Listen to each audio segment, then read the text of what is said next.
Bhagavad Gita as it is. Introduction, Part 11. Modern man has struggled very hard to reach the moon, but he has not tried very hard to elevate himself spiritually.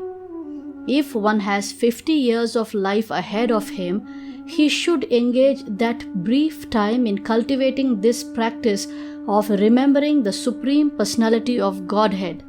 This practice is the devotional process of Shravanam Kirtanam Vishnu Smaranam Pada Sevanam Archanam Vandanam Dasyam Sakyam Atma Nivedanam. These 9 processes, of which the easiest is Shravanam, hearing Bhagavad Gita from the realized person, will turn one to the thought of the Supreme Being. This will lead to Nischala, remembering the Supreme Lord, and will enable one, upon leaving the body, to attain a spiritual body which is just fit for association with the Supreme Lord. The Lord further says, Abhyasa Yoga Yuktena Chetasa Nanyagamina Paramam Purusham Divyam Yati Parthanuchintayan.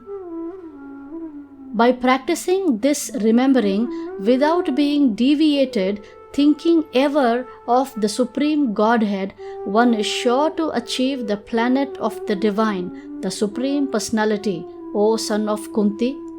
Bhagavad Gita, Chapter 8, Text 8. This is not a very difficult process. However, one must learn it from an experienced person, from one who is already in the practice. The mind is always flying to this and that, but one must always practice concentrating the mind on the form of the Supreme Lord Shri Krishna or on the sound of his name. The mind is naturally restless, going hither and thither, but it can rest in the sound vibration of Krishna. One must thus meditate on Paramam Purusham, the Supreme Person, and thus attain Him. The ways and the means for ultimate realization, ultimate attainment are stated in the Bhagavad Gita, and the doors of this knowledge are open for everyone. No one is barred out. All classes of men can approach the Lord by thinking of Him, for hearing and thinking of Him is possible for everyone.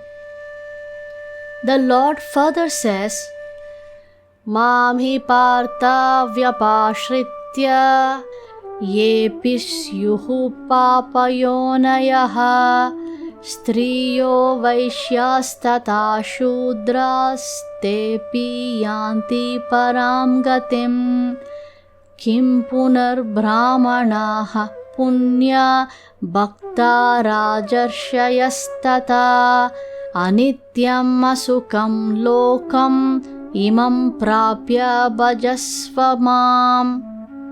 O son of Pritha, anyone who will take shelter in me, whether a woman or a merchant or one born in a low family, can yet approach the supreme destination. How much greater then are the Brahmanas, the righteous, the devotees, and saintly kings.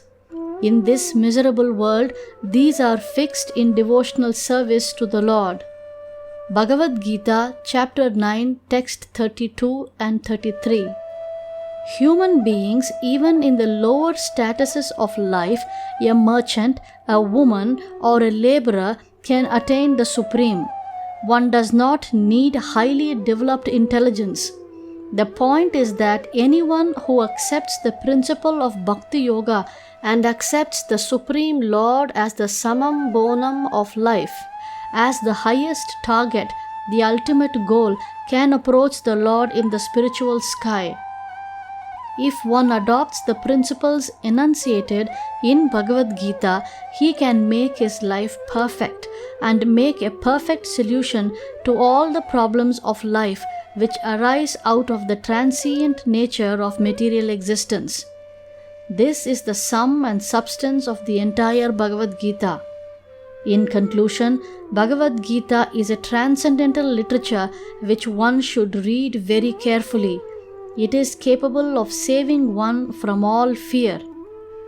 Neha bikrama nashosti pratyavayo na vidyate swalpamapi yasya dharmasya trayate mahato bhayat. In this endeavor there is no loss or diminution, and a little advancement on this path can protect one from the most dangerous type of fear. Bhagavad Gita, Chapter 2, Text 40. If one reads Bhagavad Gita sincerely and seriously, then all of the reactions of his past misdeeds will not react upon him. In the last portion of Bhagavad Gita, Lord Shri Krishna proclaims, Sarva dharman parityajya mamekam sharanam vraja aham tvam sarva papebhyo mokshayishyami ma suchaha. Give up all varieties of religiousness and just surrender unto me, and in return I shall protect you from all sinful reactions. Therefore, you have nothing to fear. Bhagavad Gita, Chapter 18, Text 66. Thus the Lord takes all responsibility for one who surrenders unto Him, and He indemnifies all the reactions of sin. One cleanses himself daily by taking a bath in water, but one who takes his bath only once in the sacred Ganges water of the Bhagavad Gita cleanses away all the dirt of material life. Because Bhagavad Gita is spoken by the Supreme Personality of Godhead, one need not read any other Vedic literature. One need only attentively and regularly hear and read Bhagavad Gita. In the present age, mankind is so absorbed with mundane activities that it is not possible to read all of the Vedic literatures. But this is not necessary. This one book, Bhagavad Gita, will suffice because it is the essence of all Vedic literatures and because it is spoken by the Supreme Personality of Godhead. It is said that one who drinks the water of the Ganges certainly gets salvation, but what to speak of one who drinks the waters of Bhagavad Gita?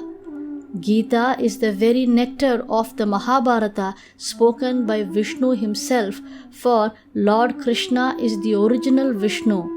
It is nectar emanating from the mouth of the Supreme Personality of Godhead, and the Ganges is said to be emanating from the lotus feet of the Lord. Of course, there is no difference between the mouth and the feet of the Supreme Lord, but in our position, we can appreciate that the Bhagavad Gita is even more important than the Ganges.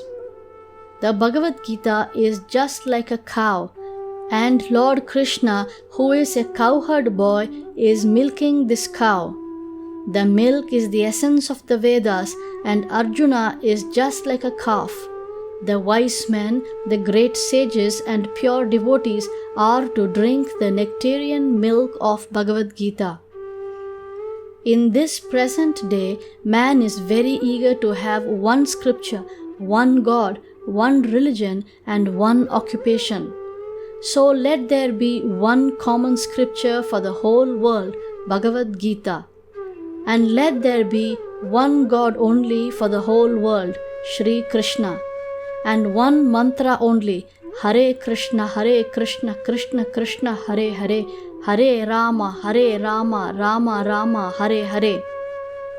And let there be one work only, the service of the Supreme Personality of Godhead. The Disciplic Succession. Evam parampara praptam imam rajarshayo viduhu.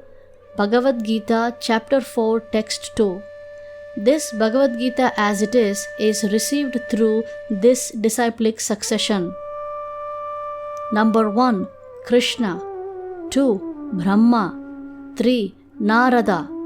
4. Vyasa. 5. Madhva. 6. Padmanabha. 7. Narahari. 8. Madhava. 9. Akshobhya. 10. Jayatirtha. 11. Jnana Sindhu. 12. Dayanidhi. 13. Vidyanidhi. 14. Rajendra. 15. Jayadharma. 16. Purushottama. 17. Brahmanya Tirtha. 18. Vyasa Tirtha. 19. Lakshmipati. 20. Madhavendra Puri. 21. Ishvara Puri. Nityananda Advaita. 22. Lord Chaitanya. 23. Rupa Swarupa Sanatana. 24. Raghunatha Jiva. 25. Krishnadasa.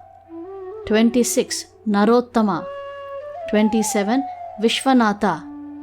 28. Baladeva Jagannatha. 29. Bhaktivinod.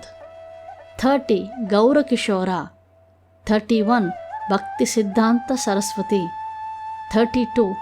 His Divine Grace A.C. Bhaktivedanta Swami Prabhupada.